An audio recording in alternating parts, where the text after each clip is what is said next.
الحمد لله نحمده. الحمد لله نستغفره. الحمد لله نستعينه. الحمد لله نؤمن به. والحمد لله نتوكل عليه. الحمد لله ونعوذ به من شرور أنفسنا ومن سيئات أعمالنا. من يهده الله فلا مضل له ومن يضلل فلا هادي له. أشهد أن لا إله إلا الله وأشهد أن محمدًا عبده ورسوله. أما بعد فإن خير الحديث كتاب الله وخير الهدي هدي محمد صلى الله عليه وسلم وشر الأمور محدثاتها وكل محدثة بدعة وكل بدعة ضلالة. أعوذ بالله من الشيطان الرجيم. بسم الله الرحمن الرحيم.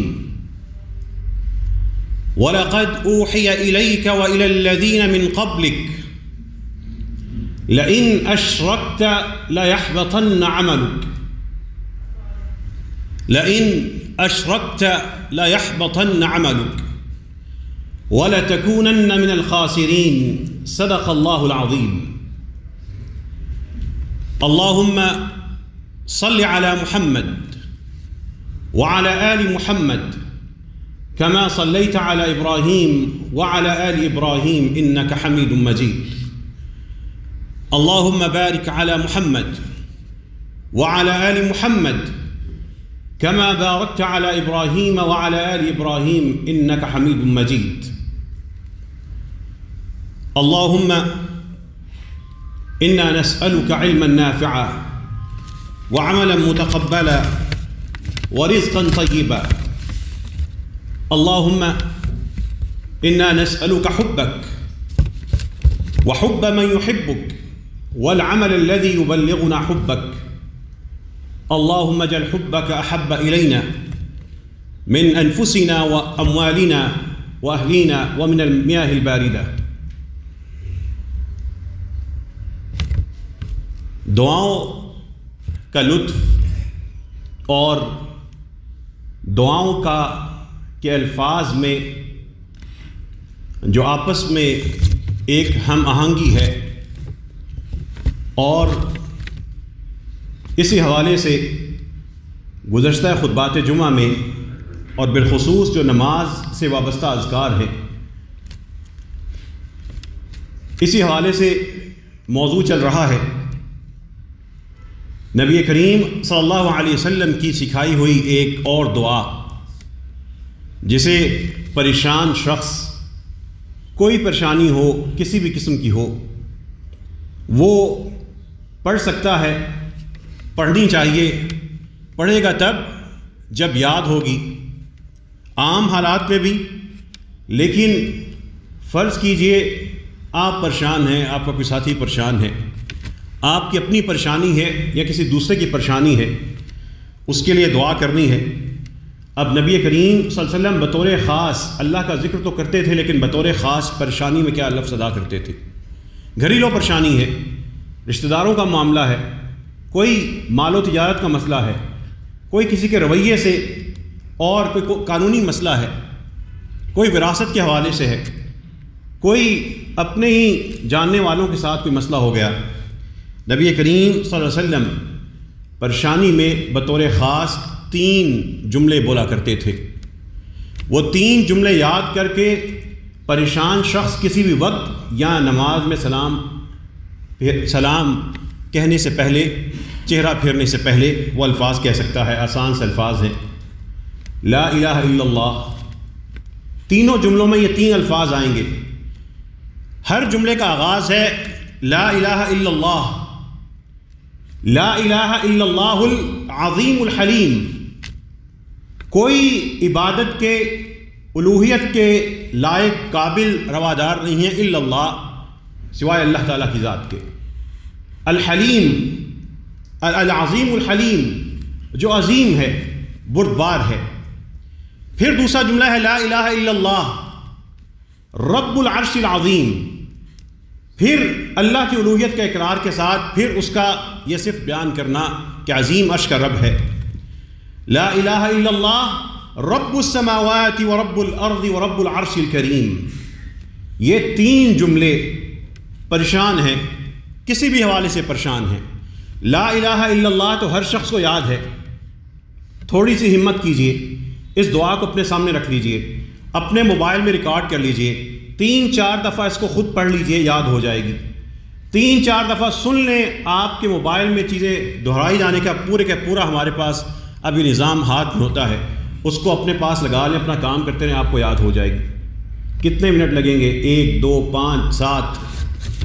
اب یہ جو دعا ہے لا الہ الا اللہ العظیم، ایک شخص پریشان بیٹھا ہے اور نماز پڑھ رہا ہے، نماز میں اس کو اپنا خیال آتا ہے، نبی کریم صلی اللہ علیہ وسلم کی سنت کو یہ نماز میں بھی پورا کر رہا ہے۔ وہ الفاظ ہیں جو نبی کریم صلی اللہ علیہ وسلم خاص طور پر پریشانی کے عالم میں پڑھا کرتے تھے۔ لا الہ الا اللہ العظیم الحلیم، لا الہ الا اللہ رب العرش العظیم، لا الہ الا اللہ رب السماوات ورب الارض ورب العرش الکریم۔ یہ کہنے میں کتنے منٹ لگے، کتنے سیکنڈ لگے؟ 5 سے 7 سیکنڈ لگیں گے۔ لیکن سوال تو یہ ہے کہ ابھی آپ کو ایک خالی صفحہ دیا جائے کہ اس پہ یہ دعا لکھ دیں، ابھی تک آتی ہے؟ نہیں آتی۔ کتنوں کو آتی ہے؟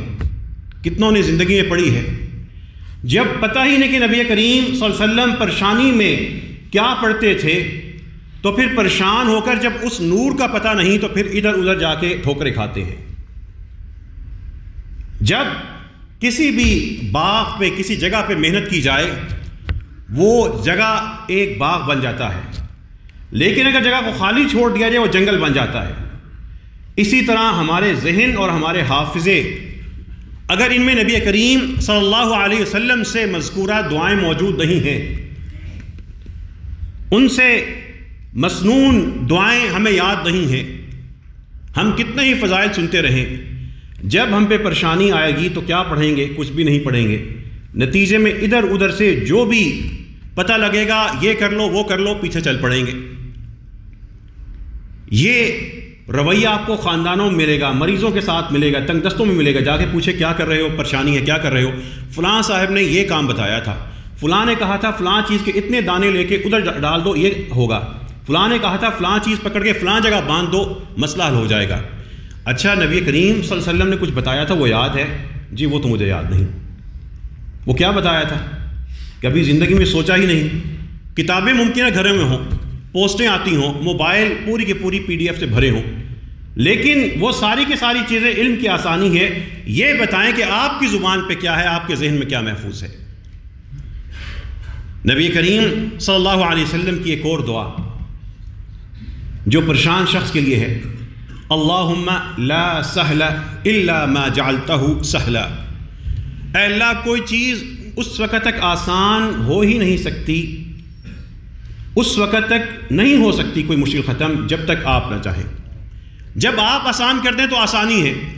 چھوٹے چھوٹے زندگی کے معاملات ایسے اٹکتے ہیں کہ انسان پریشانی کا اضطراب کا شکار ہو جاتا ہے۔ بڑے بڑے کام کر جاتے ہیں لیکن چھوٹے سے بات پہ آ کے چیزیں اٹک جاتی ہیں۔ وہاں پہ نبی کریم صلی اللہ علیہ وسلم کی دعا یاد کر لیں، اللہم لا سہل الا ما جعلتہ سہلا وانت تجعل الحزن اذا شئت سہلا۔ اے اللہ، جب آپ چاہیں آپ بڑی سی بڑی مشکل کو بھی آسان کر سکتے ہیں۔ اس میں کتنی دیر لگی، لیکن فلاں چیز خریدیں، فلاں باندھیں، فلاں پرندے کی فلاں چیز فلاں جگہ پہ جا کے کریں، اس پہ یقین آنا شروع ہو جائے گا۔ جو آسمان سے وحی نازل ہوئی اور نبی کریم صلی اللہ علیہ وسلم نے جو خزانے عطا کیے، اس کی طرف نظر نہیں جائے گی، ہمت ہی نہیں پڑے گی۔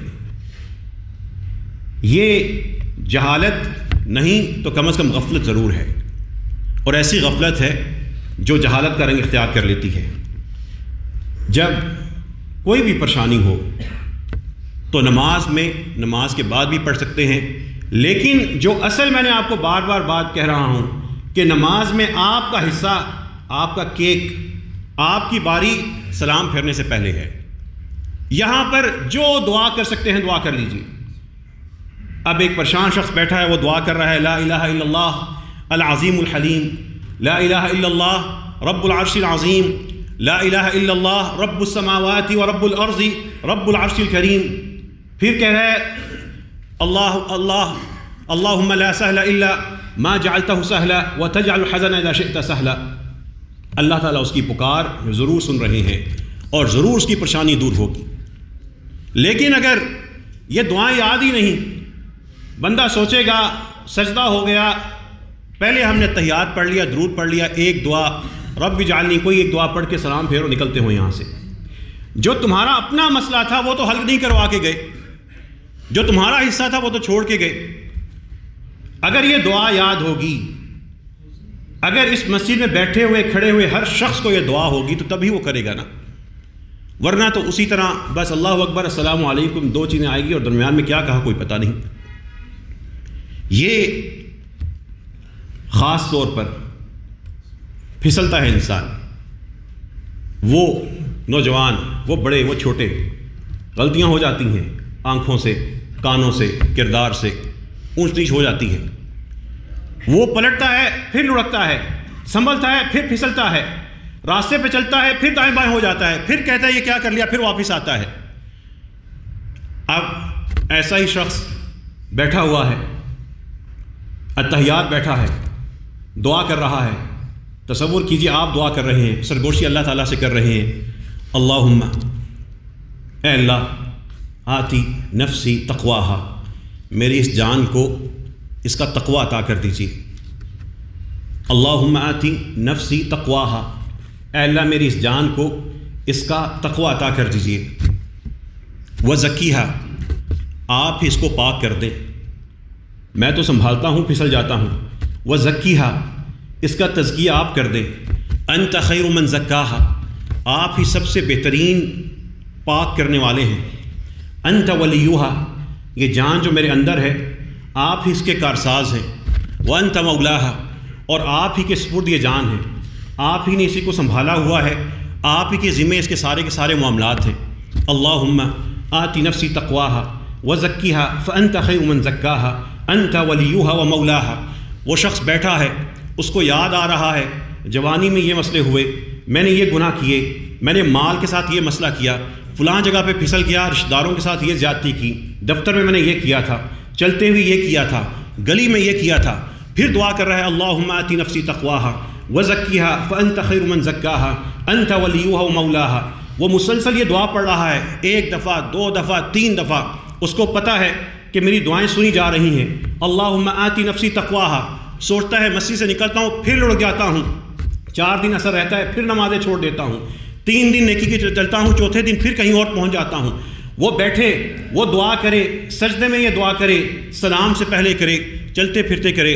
جب اس کے سامنے کوئی برائی کا کام آئے وہاں پہ اس برائی کو روکنے کے لیے دعا کر لے اللہم آتی نفسی تقواہا وزکیہا فانت خیر من زکاہا انت ولیہا و مولاہا. اے اللہ برائی سامنے ہے، رشوت سامنے ہے، فلم اب سامنے ہے، یہ معاشرہ مجھے للکار رہا ہے، بلا رہا ہے، گناہ کا موقع سامنے ہے.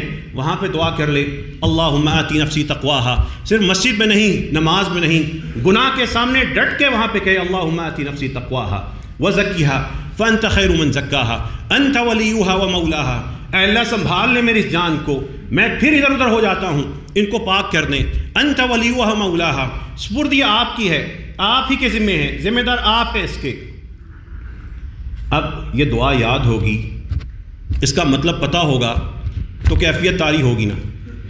کبھی صرف عین غین سین شین سات پڑھنے سے بھی کوئی کیفیت طاری ہوتی ہے. میں آپ کے سامنے انگلش کی ABC کی آوازیں نکال دوں، میں عربی کے عین غین فا قاف غنے کے ساتھ نکال دوں، کلکلے نکالتا رہوں، یہاں سے پکڑ کے نکالتا رہوں، کیا فائدہ ان آوازوں کا؟ آوازوں کا حق ہے، لیکن صرف آوازیں نکالنے سے تو عبادتیں دماغ تک نہیں جاتی. یہ دعائیں اس زبان سے، ہونٹ سے آگے جب تک دماغ تک نہیں جائیں گی اس وقت تک کیفیت طاری نہیں ہوگی. اور یہ کتنی دیر لگتی ہے، ان کو یاد کرنے میں کتنی دیر لگتی ہے؟ یہ کسی کا وظیفہ نہیں ہے، یہ نبی کریم صلی اللہ علیہ وسلم کی عطا کردہ دعائیں ہیں، ان کی سکھائی ہوئی دعائیں ہیں، پوری امت کا مشترکہ اثاثہ ہیں، کسی مخصوص کی میں آپ کو دعا نہیں بتا رہا۔ یہی اپنی جو کیفیتیں ہیں، ان دعاؤں کو، ان کتابوں کو حاصل کریں، پڑھیں، جمع کریں، دعاؤں کی کتابوں کی ایک اپنی الگ کمرے میں الماری میں خانہ بنا دیں، ایک کتاب، 2 3 4 5 6 10 12، جہاں سے دعا ملے، نبی کریم صلی اللہ علیہ وسلم سے ثابت شدہ ملے، اس کو یاد کر لیں۔ ہم نے نبی کریم صلی اللہ علیہ وسلم کے دیے ہوئے اذکار کو بھی مسلکوں میں تقسیم کر کے، یہ تمہارا، یہ میرا، یہ کام کیسے ہوگا؟ یہ اگر میں یہاں پہ کھڑا ہو کر فلاں فرقے کے بارے میں اس کے خلاف آپ کو آدھا گھنٹہ 2 گھنٹہ پوری زندگی لگاتا رہوں اور بتاتا رہوں فلاں ایسا ہے، فلاں ایسا ہے، آپ کی شخصیت میں کیا بہتری آئے گی؟ ان کی خامیاں بتاتا رہوں تو آپ میں کون سی خوبی پیدا ہوئی؟ اصل بات یہ ہے، یہاں پہ موجود ہر شخص جب دعائیں یاد کرے گا، خود اپنے ذہن کو، اپنی زبان کو آپس میں ملائے گا، اپنے تحیات کو، اپنی دعا کو، سجدے کو، رکوع کو، قیام کو مضبوط کرے گا، تو فائدہ تو تب ہوگا۔ یہ ہر شخص جو یہاں موجود ہے اپنا کبھی محاسبہ کرے، ایک صفحے پہ لکھے کہ مجھے نبی کریم صلی اللہ علیہ وسلم کی عطا کردہ دعائیں کتنی یاد ہیں۔ آخر زندگی میں بار بار موقع آتا ہے، اعلان ہوتا ہے فلاں ساتھی کے جنازے میں جانا ہے، پہنچ جاتے ہیں، وہاں پہ پہنچ کر دعائیں پڑھی جاتی ہیں، اور 1-1.5 منٹ کی، 40 سیکنڈ کی، 45 سیکنڈ کی، 55 سیکنڈ کا ایک پیکیج ملتا ہے، حاضری لگتے ہیں، نکل آتے ہیں وہاں سے، جنازہ پڑھتے ہیں۔ کبھی ان جنازوں کی دعاؤں کو جنازوں سے ہٹ کر، کبھی کتاب کھول کر ان پہ نگاہیں گاڑ کر یہ سوچا ہے کہ اس دعا میں کیا کیا میں اپنے باپ، ماں، بہن، بھائیوں اور رشتہ داروں کے لیے پڑھنے جاؤں گا یا پڑھ کے آیا ہوں؟ کبھی ان دعاؤں کی لطف کو، جمال کو، وسعت کو، اس میں اللہ تعالیٰ کی جھلکتی ہوئی رحمت کو اور ان دعاؤں کی جامعیت کا کبھی سوچا ہے کہ یہ جو ہم چند سیکنڈز کے اندر ایک مرحوم یا مرحومہ کے لیے پڑھ کے آتے ہیں، اس میں اس کے لیے مانگ کے کیا کیا آتے ہیں، اور اس کو کس چیز کی ضرورت ہوتی ہے، ہم اس کے لیے کون کون سا پہلو سمیٹ کے آتے ہیں۔ کبھی نماز جنازہ کی ان دعاؤں میں سے 1-2 ذکر کرتا ہوں جو آپ دعا پڑھتے ہیں، اللہم اغفر لہ وارحمہ وعافہ واعف عنہ واکرم نزلہ۔ کبھی دیکھیے کہ اتنے ننھے جملے ہیں، اتنے چھوٹے جملے ہم عام طور پہ ہم بات چیت میں استعمال نہیں کرتے، لیکن نماز جنازہ خود بھی مختصر ہے، اس میں آنے والے جملوں کا اختصار دیکھیے، لیکن یہ ایک اختصار کس طریقے سے ایک شاندار لڑی بنتی ہے، اور سامنے رکھ لیں، ایک میت کا تصور کر لیں، اس میت کے لیے کیا کیا چیزیں، کیا کیا درکار چیزیں اس دعا کے اندر شامل ہوتی ہیں، کبھی اس کا سوچا ہے؟ بس یہی سوچا کہ جنازہ پڑھ کے آنا ہے، لوگ کیا کہیں گے، فلاں عزیز کے رشتہ دار میں جنازے میں نہیں پہنچا تھا۔ یہ سوچیں کہ وہ کیا ہے، اللہم اغفر لہ، اے اللہ اس کو معاف فرما دیں، اللہ سے معافی مانگ رہے ہیں، وارحمہ، اس پہ اپنی رحمت نشاور کر دیں، وعافہ، اب یہاں سے تو گیا وہاں پہ اس کو خیریت سے رکھیے، واعف عنہ، جو غلطیاں ہوئی درگزر کر دیجئے، واکرم نزلہ، یہ جہاں پر اس کا پڑاؤ ہے، جہاں پر یہ پڑاؤ کر رہا ہے اللہ، وہاں پہ اس کو عزت عطا فرما دیجئے، اکرم نزلہ، ووسع مدخلہ، جہاں پہ آج ہم اس کو داخل کر آئے ہیں، جس جگہ پہ ہم اس میت کو، اپنے عزیز رشتہ دار، دوست کو، مسلمان بھائی کو، مدخل، یہ مدخل لفظ نہیں ہے، مدخل ہے، مدخل ہوتا ہے جہاں پہ انسان داخل ہو، لیکن مدخل جہاں پہ اس کو داخل کیا گیا ہے، جہاں پہ ہم چھوٹی سی قبر میں اللہ اس کو اتار رہے ہیں، وسع مدخلہ، اس کو اس کے لیے وسیع کر دیجئے، اور وغسلہ بالماء والثلج والبرد، اس کو صاف ستھرا دھو دیجئے پانی سے، اولوں سے، ونقہ من الخطایا، اس کو جتنی سی غلطیاں تھی اللہ آپ اس کو پاک کر دیجئے، کما ینقى الثوب الابیض من الدنس، جیسے میلا کچیلا سفید کپڑا پاک کر دیا جاتا ہے، سفید کپڑے کو اس کو اجالا دے دیا جاتا ہے، اس طریقے سے اللہ اس مرحوم کو پاک کر دیجئے. کما نقیت الثوب الابیض من الدنس، کما نقیت الثوب الابیض من الدنس. اے اللہ جس طرح کپڑے کو میل کچیل سے سفید کپڑے کو پاک کر دیا جاتا ہے، میرے باپ کو، میری ماں کو، میرے چچا کو، میرے ماموں کو، میرے بھائی کو، میرے دوست کو اس طرح پاک کر دیں. کبھی یہ دعا پڑھتے ہوئے کپڑے کی صفائی اور بندے کی صفائی کا خیال آیا ہے؟ کیوں نہیں آیا؟ اس لیے کہ ہمیں اگر یاد ہے تو تعداد پوری کرنے کے لیے یاد ہے. بہت سے ہیں اللہ کا ان کو فضل ہوتا ہے، ان کو بہت سے اچھے طریقے سے اور فہم کے ساتھ یاد ہوتی ہیں. وَأَبْدِلْهُ دَارًا خَيْرًا مِنْ دَارِهِ، اسی دعا کا حصہ ہے. اے اللہ اس گھر سے تو گیا، پتہ نہیں کرائے کا تھا، اپنا تھا، کسی کے تھا، لیکن أَبْدِلْهُ دَارًا خَيْرًا مِنْ دَارِهِ، اس گھر سے جا چکا، تیرے گھر میں آ چکا. اے اللہ اس کو اس کے اس دنیا کے گھر سے بہتر گھر عطا فرما دے. وَأَبْدِلْهُ دَارًا خَيْرًا مِنْ دَارِهِ وَأَهْلًا خَيْرًا مِنْ أَهْلِهِ، اور اس کو اس گھرانے سے جو جا چکا ہے اس سے بہتر وہاں پہ گھرانہ عطا کر دے. وَزَوْجًا خَيْرًا مِنْ زَوْجِهِ، اور اے اللہ جو دنیا میں اس کا ہم سفر تھا، ساتھی تھا، اس سے بہتر اس کو وہاں پہ ساتھی عطا فرما. یہ وَأَدْخِلْهُ الْجَنَّةَ، اے اللہ اس کو جنت میں بھی داخل کر دینا. وَقِهِ فِتْنَةَ الْقَبْرِ وَعَذَابِ النَّارِ، اے اللہ وَقِهِ فِتْنَةَ الْقَبْرِ وَعَذَابَ النَّارِ، اس کو قبر کے جو آزمائش اور سختیاں ہیں اس سے اور آخرت میں آگ کے عذاب سے بچانا. یہ دعا، اس دعا کی جامعیت کو دیکھیں، بتائیں اس کے بعد میت کے لیے کیا پیچھے رہ گیا؟ آگے کا گھر، آگے کے گھر والے، آگے کی آسائش، آگے کی نعمتیں، اللہ کی رحمت، اللہ کا فضل، اللہ تعالیٰ کی طرف سے رضامندی. اس کے بعد کیا چاہیے؟ لیکن اگر دعا وہاں پر تکبیر ہے اور فکر ہوتی ہے جلدی جلدی مولانا صاحب اگلی تکبیر نہ کہہ دیں، یہ پوری کر دوں، وہ ذہن کہاں ہے میت کے ساتھ؟ وہ سوچ کہاں ہے؟ وہ سوچ تو لگی ہے کہ ابھی اگلی تکبیر ہونی ہے، میں بھی ہاتھ کھڑا کر کے السلام علیکم وعلیکم السلام کہہ کے چلتا پھروں. یہ اگر آپ بڑے ٹھنڈے دل سے تجزیہ کریں نماز جنازہ کا، یہ جو دعا میں نے آپ کے سامنے پڑھی ہے 7 مسنون دعا میں سے ایک ہے، اور مختلف ویڈیوز آپ کے پاس نماز جنازہ کے موجود ہوں گی، مشہور لوگوں کی، عام لوگوں کی، مختلف علماء کرام کی. کبھی اس مسجد میں موجود لوگوں نبی کریم صلی اللہ علیہ وسلم کی اس دعا کو اپنے پاس سامنے رکھ کر ٹھہر ٹھہر کے پڑھے؟ جتنے سیکنڈز آپ کو اس دعا کو ٹھہر ٹھہر کے پڑھنے میں لگیں گے، اور اس ویڈیو کو کاؤنٹ کر لیں، دیکھ لیں کہ وہ کتنے سیکنڈز کی ہیں. جتنے سیکنڈز اس ویڈیو میں نماز جنازہ کو دیے جاتے ہیں، یا جن نماز جنازہ میں آپ شریک ہوتے ہیں، اس میں تو اتنے سیکنڈز ہی نہیں ملتے. لوگ یہ دعا کیسے پڑھیں گے؟ نہیں پڑھی جاتی ہیں دعائیں.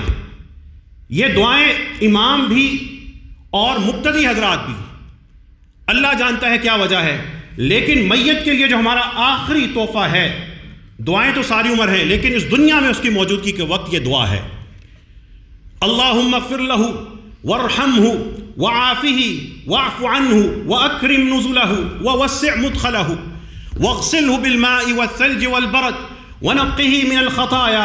اتنی دیر میں تو سلام پھر چکا ہوگا، اب میں باقی دعا کا کیا کروں؟ آپ جتنی دیر میں نے ٹھہر ٹھہر کے پڑھا ہے وَنَقِّهِ مِنَ الْخَطَايَا، اتنی دیر میں آپ درمیان پہنچے گے، سلام پھر چکا ہوگا.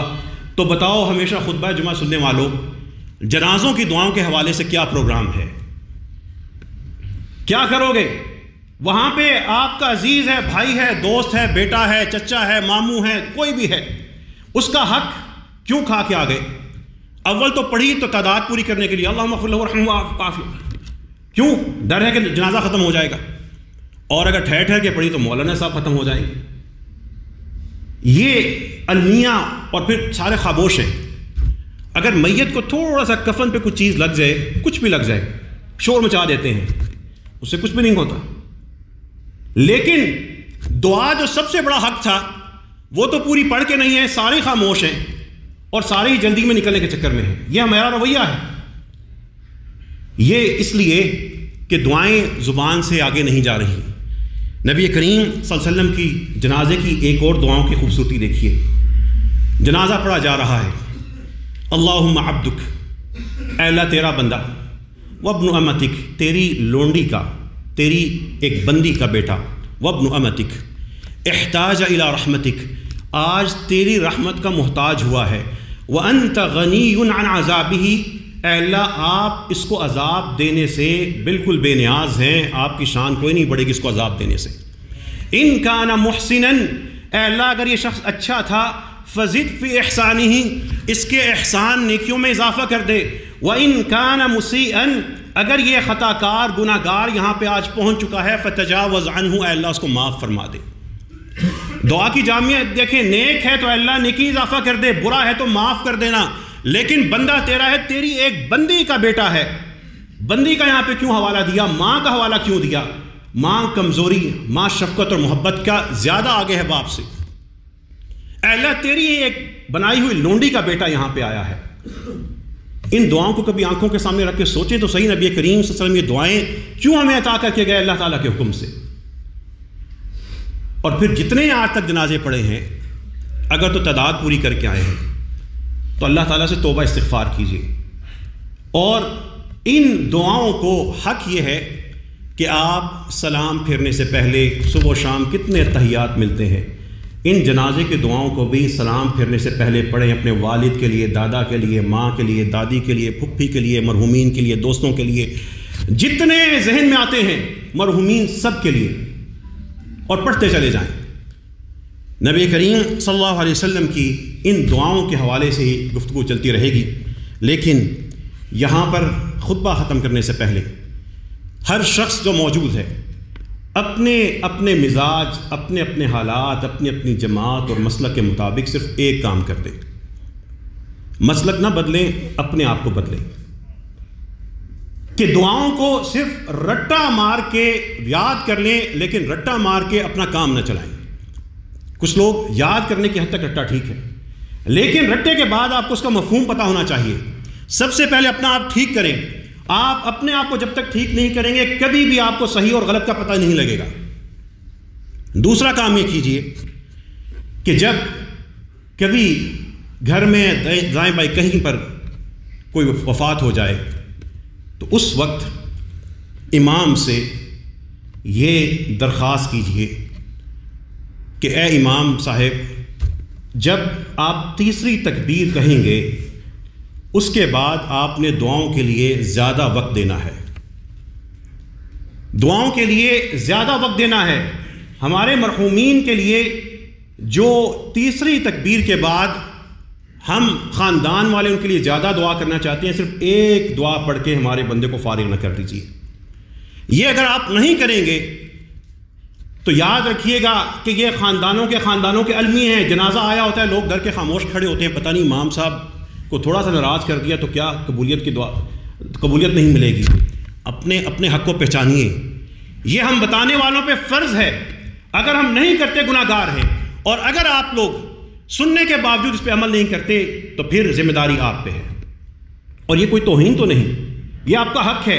امت کے علماء کرام یہ چاہتے ہیں کہ لوگ بہتر ہوں تو ہم ان کے لیے بہتر سے بہتر کریں، لیکن جب وہ لوگوں کے عمل میں کمزوری دیکھتے ہیں تو وہ ان کو مختصر فارغ کر دیتے ہیں. یہ بھی یاد رکھیے گا. اور تیسری اور آخری چیز دعاؤں کے حوالے سے کہ اپنے خاندان کے لوگوں کا تعلق 5، 6، 7، 8 قسم کے علماء کرام سے ضرور بنائیں، اور اپنے گھر والوں کو بات کسی بھی معاملے میں یہ ضرور بتا دیں کہ گھر میں کوئی فوتگی ہو جائے یا میری فوتگی ہو جائے تو کم از کم یہ جو 5، 7 بڑے علماء کرام ہیں ان میں سے کسی ایک سے ہمارے مرحوم کا یا میرا جنازہ پڑھوانا. زندگی میں ایسے لوگوں کو تلاش کر کے رکھیں کہ والد یا والدہ بیمار ہیں، پتہ ہے اللہ تعالیٰ کو حکم آنا ہے، لیکن 5، 7 لوگ اپنے خاندان میں پتہ ہونے چاہیے کہ ہمارا خاندانوں کا تعلق ان لوگوں سے ہے. ورنہ یقین مانیے کہ جنازوں پہ بڑے بڑے المیے دیکھنے میں آتے ہیں، بچوں کا کوئی تعلق ہی نہیں، مولانا صاحب سے ڈھونڈ رہے ہوتے ہیں کوئی ٹوپی پہننے والا مل جائے، آؤ بھائی آ کے کھڑے ہو جاؤ. یہ حقیقت ہے، اور یہ ہمارے گھروں کا صبح و شام کا رویہ ہے، یہ معاشرے کا رویہ ہے، اور اس میں کوئی ڈرنے کی بات نہیں. ہم سب نے جانا ہے. جرأت پیدا کیجئے اور اپنے دین کے حقوق کے لیے اپنے خاندان کو بھی تیار کیجئے اور خود بھی محنت کیجئے. اللہ تعالی ہم سب کو عمل کرنے کی توفیق عطا فرمائے. وآخر دعوانا ان الحمد للہ رب العالمین.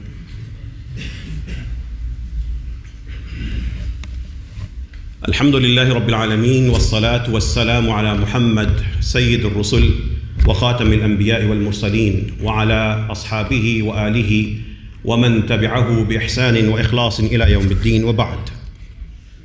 نبی کریم صلی اللہ علیہ وسلم سے ایک دعا جو حضرت ابو بکر نے رضی اللہ عنہ نے بطور خاص کہی تھی کہ مجھے ایک ایسی دعا بتائیں جو میں نماز میں پڑھا کروں۔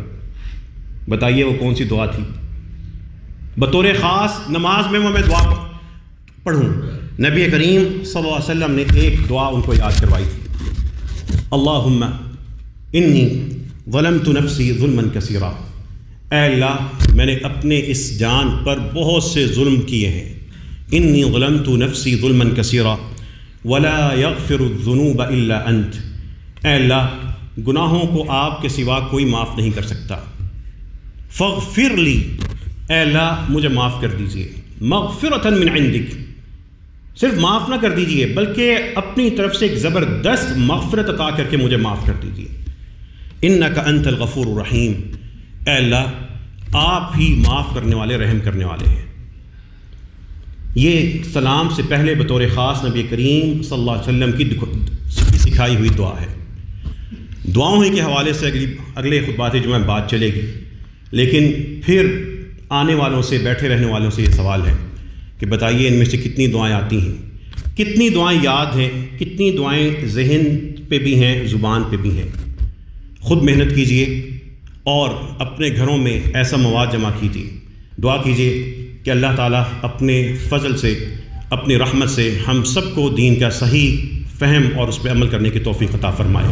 اللہم انا نسألک بأننا نشہد انک انت اللہ لا الہ الا انت الاحد الصمد الذي لم يلد ولم يولد ولم يكن له كفوا احد۔ اللہم صل علی محمد وعلى آل محمد كما صليت على إبراهيم وعلى آل إبراهيم إنك حميد مجيد۔ اللهم بارك على محمد وعلى آل محمد كما باركت على إبراهيم وعلى آل إبراهيم إنك حميد مجيد۔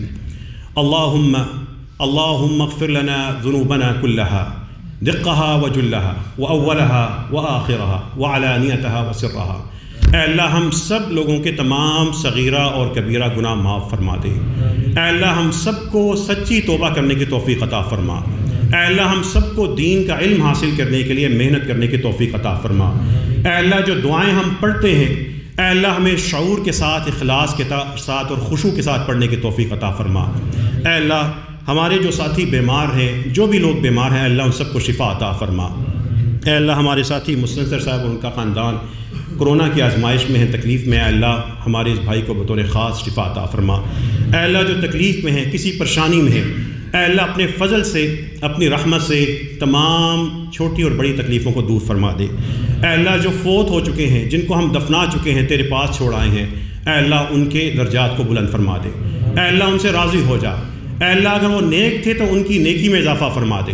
اے اللہ اگر وہ خطا کار تھے تو اے اللہ آپ بے نیاز ہے ان کے عذاب سے، اے اللہ ان کو معاف فرما دے۔ اے اللہ ہم سب کو دین پر صحیح عمل کرنے کے لیے محنت کی توفیق عطا فرما۔ اے اللہ ہم میں سے اگر کوئی ساتھی اس کے مقدر میں کوئی بڑی آزمائش ہے، اللہ دعا کے فضل کی طاقت سے اللہ اس آزمائش کو دور فرما دے۔ ربنا تقبل منا انك انت السميع العليم، ربنا تقبل منا انك انت السميع العليم وتب علينا انك انت التواب الرحيم، واخر دعوانا ان الحمد لله رب العالمين۔